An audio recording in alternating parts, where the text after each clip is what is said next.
Greetings and welcome to Hexed Encountered. I'm Joe. In this video we will be doing a playthrough of the game Waterloo.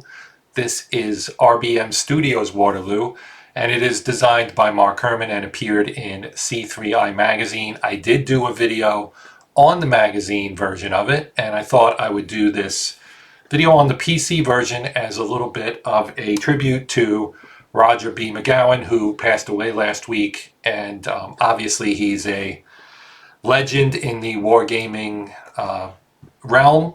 You know, a very, very prominent artist whose work has adorned more games than I could count, and he's going to be greatly missed. And so I thought, you know, as a small nod to his you know, his lifetime work here, I would do a video on this game, which came out of his game studio, his C3I, his RBM Studios.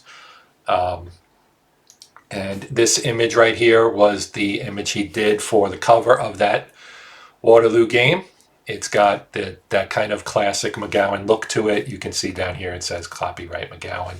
He definitely had his own style, and oftentimes you can look at a cover of a game or maybe the rules page or something and instantly recognize his work if you're familiar with it or have played war games for a long time, as I have.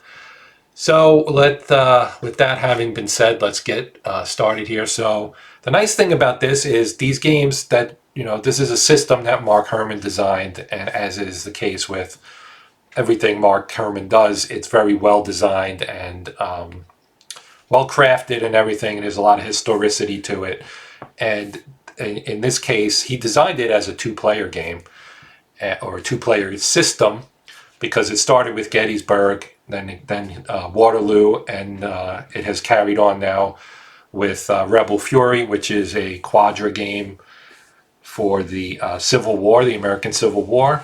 That game is produced by or published by GMT Games, and he has a follow-up that's on P500 right now called Army of the Potomac. But what I started to say before I got into a big digression there was he set it up as a two-player game, but with the PC game you can play it solo much easier than playing it, you know, both sides on the tabletop, although that is certainly workable as well, because this way you don't have to make the moves from both sides. So I'm going to click Play Solo. In this game, you have a couple of different scenarios you can play. You can play kind of a tight 3-day or 4-day, June 15th through 18th, which starts kind of as the armies are coming together. Or you can do the 16th through the 18th. I'm sorry, I had that backwards. The 15th through the 18th is the whole thing, where you bring the French army, if you're playing as the French. The French army arrives onto the scene. The coalition forces are trying to get their act together and, you know, put a stop to Napoleon's comeback. But so that's the 15th through the 18th, and the 16th through the 18th is the 3-day. That's why I screwed that up. 3-day of the battle after they've already kind of come together. So I think I'll start with this, and we'll play the full thing. I will play as Napoleon. The AI in this game is pretty solid. I played a game and as Napoleon, and they kind of handed me a big defeat. So when you first open the game, and I did not cancel, you can see there's a way to say don't show this help panel again. I left the help on because I wanted to show it here as part of this presentation on video. But you'll get these tooltips throughout as you're playing the game when you're first starting out, and it explains everything pretty nicely for you. And this one just kind of gives you the intro to the scenario, that the French are limited in the number of moves they can make in the first couple turns. There's also limitations on the coalition that we'll see in a moment. So in the first turn, the French roll a die and will be able to move a number of units equal to the die plus 3. And then in the second turn, the French roll a die and will be able to move a number of times equal to the die roll plus the number of French units that did not get on the map on the first turn. So all off-map units must enter the map during this turn if possible. So we can hit close, and we'll go on to click confirm to roll for road congestion this turn. Now if you did play the digital version of the Gettysburg game, which I did for video as well. It's the same company, the same programmer doing it. And it has a very similar feel, and he really does a great job of capturing the full rules and gameplay of this Mark Herman design. So I'm going to hit confirm, and we got the worst possible roll. So we can bring a whopping 4 units onto the map here. So now we're going to set our headquarters. You have 2 modes for your units and your headquarters, normal or battle. Battle mode is useful because it allows you to have the commander have an effect on the combats. It's a die roll modifier. Normal mode, it expands his command range, and it's basically for rapid movement, so it allows your units to move faster while remaining in the command range of one of the headquarters. So this is the normal mode side, and if you click this button, you can see the HQ side, and this number 3 is his command range, and under normal mode you can see it's 8, so it's much larger. So we're going to start in normal mode, and we're going to hit confirm all modes. Now the AI quickly made its decision as far as what the coalition HQs were going to look like. So here you can see the entire map. You can kind of scroll it around with either the arrow keys or the ever popular PC WASD keys, as I call them, WASD, for moving things around.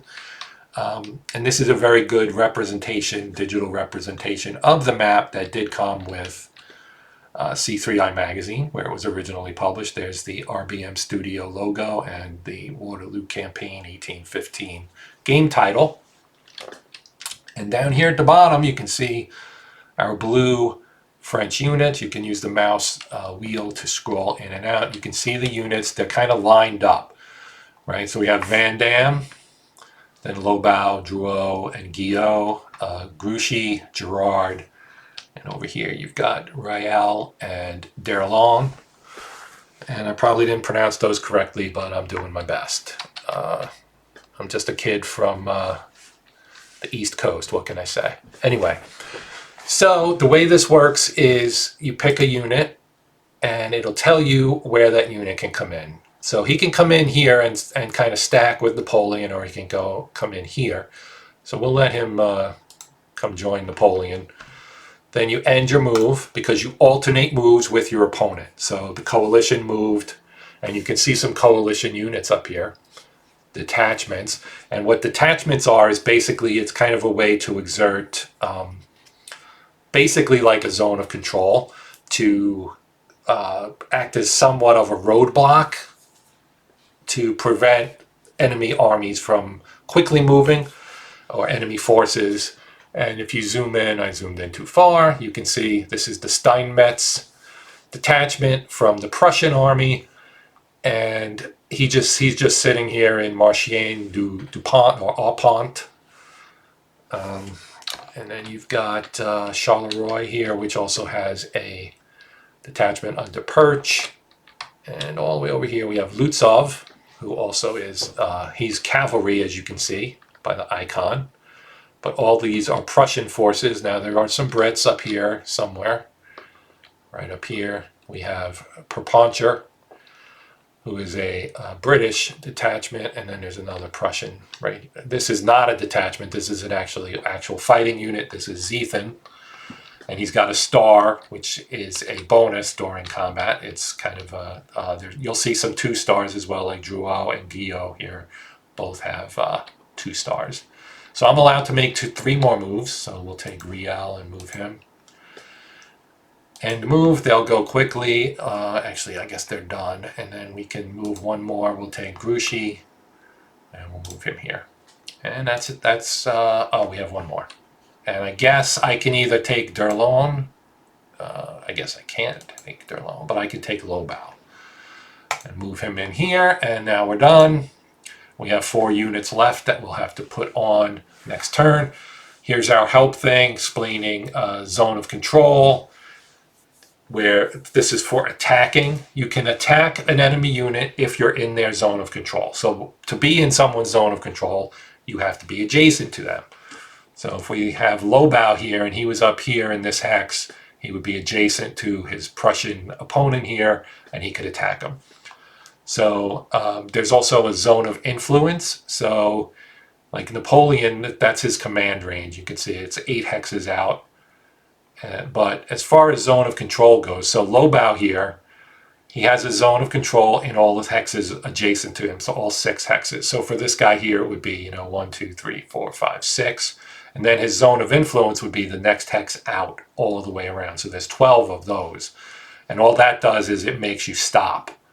It doesn't flip you into battle mode, but if you go into a zone of control, that will flip you into the battle mode. So since we have no attack opportunities, we will pass and move on. Now they rolled, they could do 6 attacks, except they don't have anybody to attack either.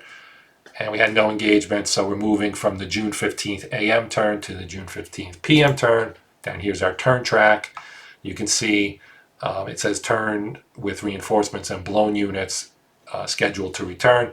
Blown units, if you're not familiar, when you have combat, you can either have a unit be blown, which removes them from the map for a specific number of turns, and then you can also have them be eliminated, or you can have them forced to retreat.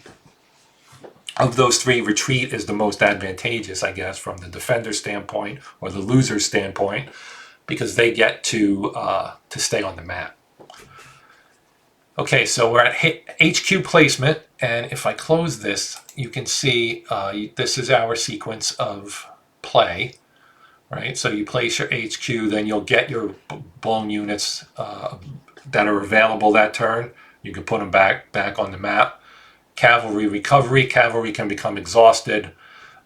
You can place the detachments. You can recall detachments. So if the Prussians decided that this guy was not useful in this place, he could pull him off and then hold on to him for 1 turn and then place him again in the next place detachments.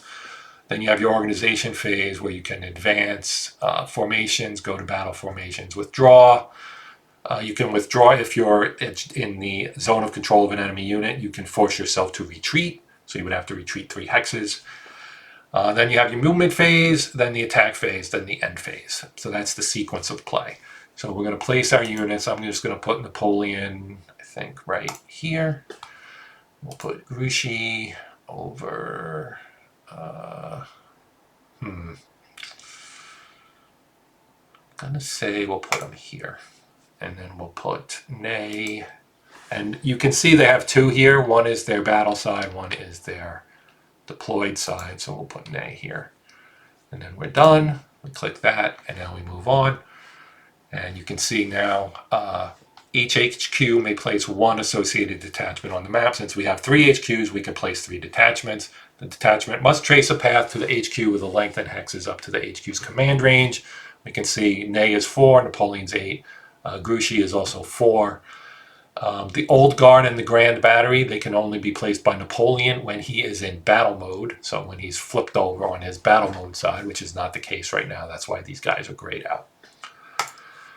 So we can take any one of these and then pick a commander.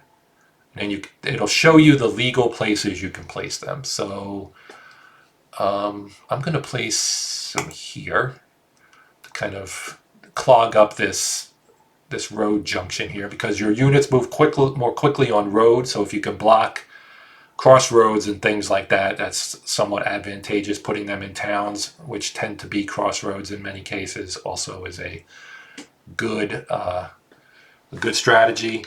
So that was Ney's detachment. Now if we do Napoleon, we'll put him up here also on a crossroad. And then we have Grouchy, and we'll take Pajol. And you can see there's a British detachment over here as well. And let's put this guy up here. So I'm just kind of trying to set like a buffer zone that will keep maybe some of the other units from coming down upon us faster than I might want them to. We'll be done. The coalition does their detachments. Now you can recall detachments. So if you did, like I said earlier, you can pull them off. They sit out for a turn, and then you can place them again. We don't have anybody we want to do that with. Now they'll do theirs. And again, now we're going to confirm to roll for road congestion for the second turn, which we'll do right now. And it works just like it did the other time, except we get 6 plus the number of units not on the map, which is 4, so we have 10 moves.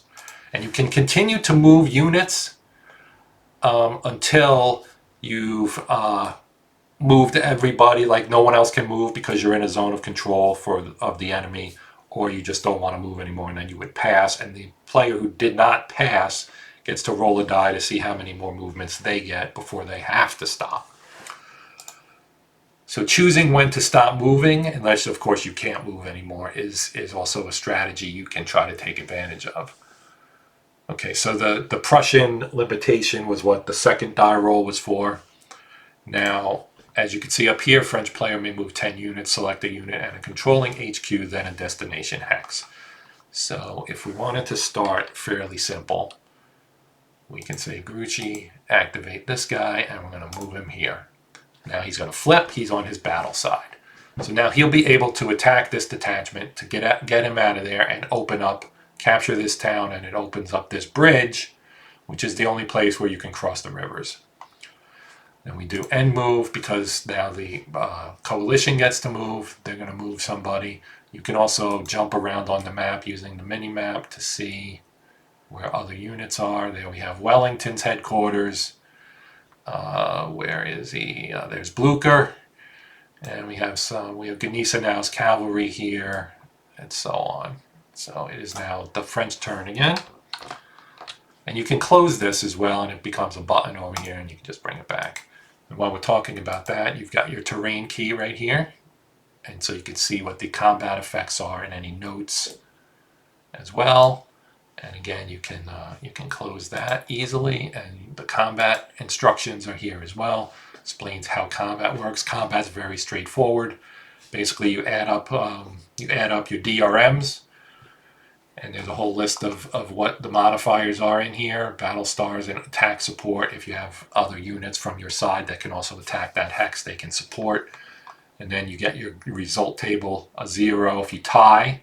So you roll, it's a dice off. If the numbers are the same, you get a stalemate. If it's a +1 or +2 for one side, the other side has to retreat. If it's 3 or 4, you get the blown result, which means the army comes off, or the force comes off, I should say, because they're not army-sized units. And then 5 or more means you are out. You have been eliminated. Okay, so let's finish our move here. We'll take Derlone, move him here. Now you notice he can't move here yet, because when you move on, I think it's limiting. You can't move into. He's in the zone of influence, so he has to stop, because that's the point of having these detachments here. They're all exerting zone of influence down into this area, so the units can only go 1, basically. So we'll end move, coalition will move, come back to us, we'll move again. And now they've made their move, so we can take this guy and move him again, because, like I said, you can do that. And now he can move there, he'll flip to battle. And now we'll be able to attack this guy. So I'm going to quickly move on here. And then once they move, we'll take Van Dam, and we're going to move him here. And then here. And now we have 3 units that can attack this guy. Now you would say, well, why doesn't he attack this guy? We have the river here. They can't attack across the river. They have to cross the bridge. So we'll have to take a different move to do that. But the idea here was to get Drouot on the map.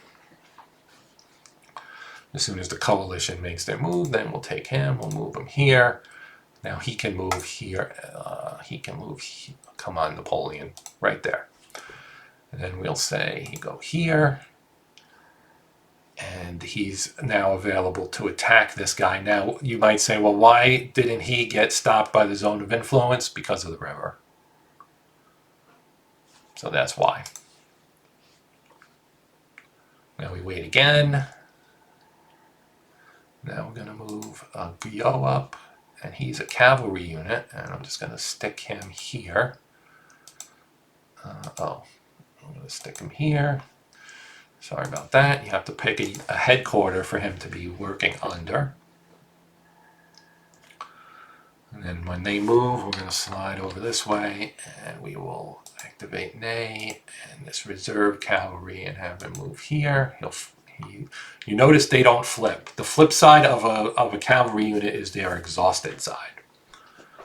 So now that we've done that, we can do end move. Now we can do Gerard. We can move here. And you notice they can't stack with other units, so they're kind of stuck. The river here kind of pins them back. Okay, so now once an opponent passes, so the coalition, I think, is passed.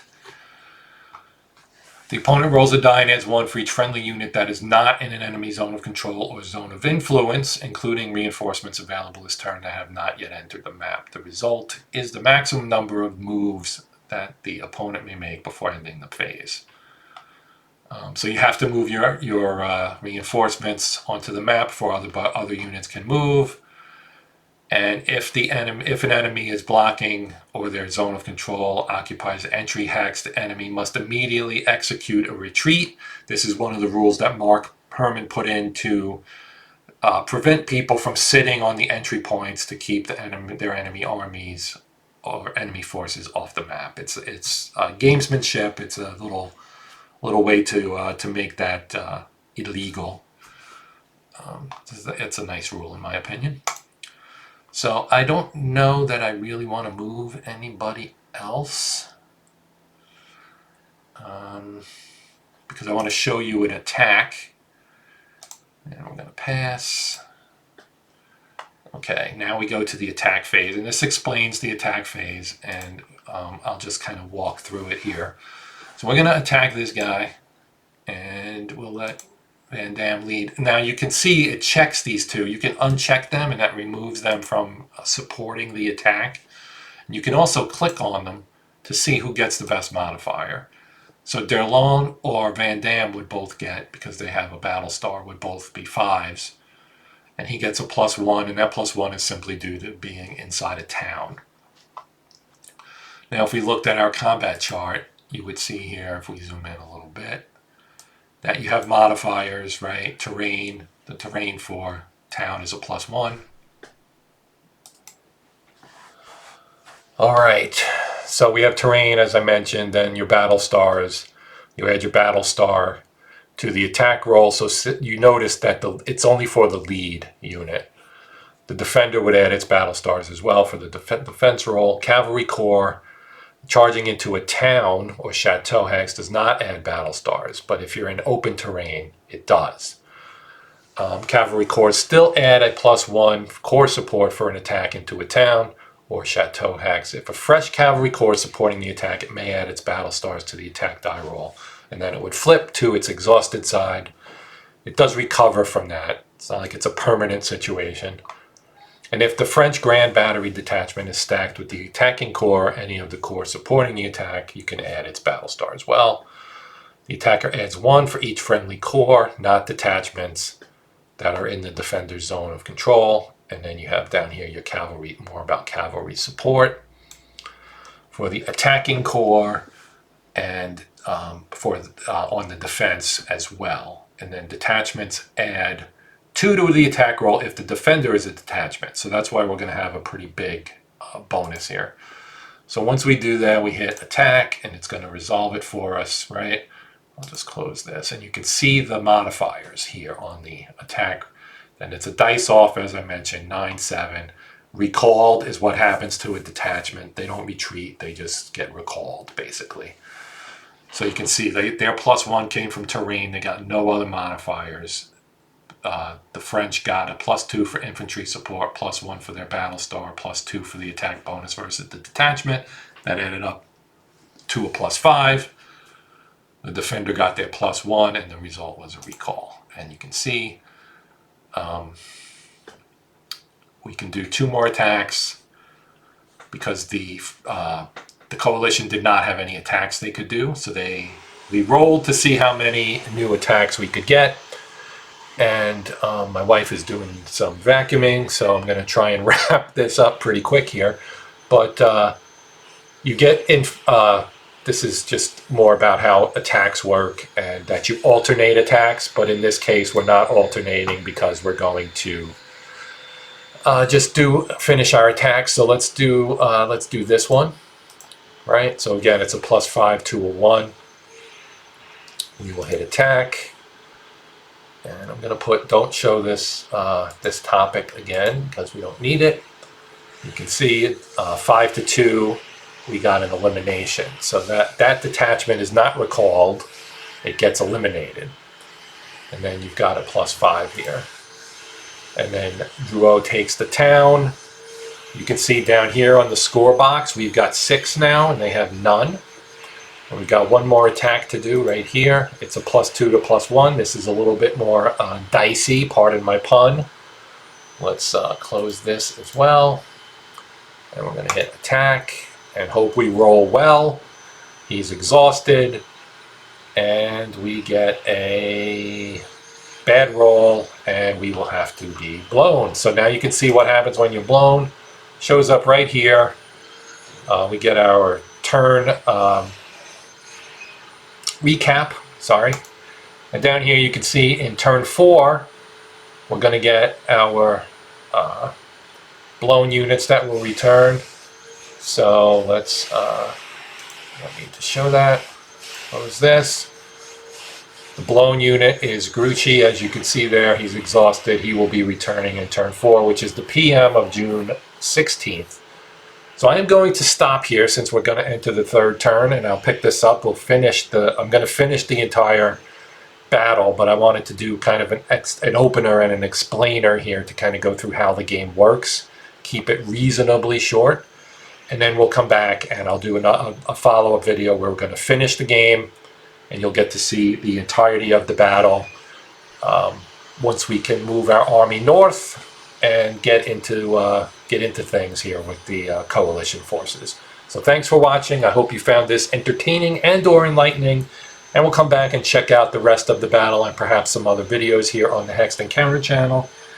If you would consider liking, sharing, and/or subscribing, and hitting that bell to be notified of new videos, that would be awesome and greatly appreciated. But either way, hope you check something out in the future. I'm going to sign off now. This is Joe. It's the Hexed Encounter channel. And until next time, as always, happy gaming.